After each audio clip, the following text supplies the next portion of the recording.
Last summer, Russia was allowed to use an Iranian airbase in Hamadan for its anti-Daesh aerial campaign in Syria.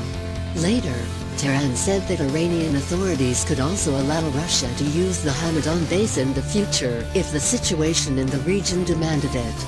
There is no doubt that Iran will allow Russia to use its bases in the fight against terrorism, according to Mustafa Zarian, an independent Iranian political analyst and expert in Russian-Iranian strategic ties. However, the question of a permanent Russian base in Iran raises controversy. The expert pointed out that military cooperation between Tehran and Moscow reached its peak last year when Iran allowed the Russian aerospace forces to use its Hamadan base for airstrikes in Syria. At the same time, according to Azarian, the Iranian constitution stipulates that the establishment of any kind of foreign military base in Iran is forbidden, even for peaceful purposes.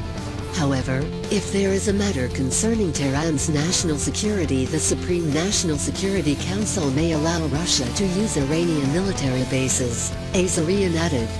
In turn, Nikolai Kosanov, an expert in Iranian studies and associate professor with the European University at St. Petersburg, suggested that a permanent Russian military presence in Iran would be unreasonable and hardly possible.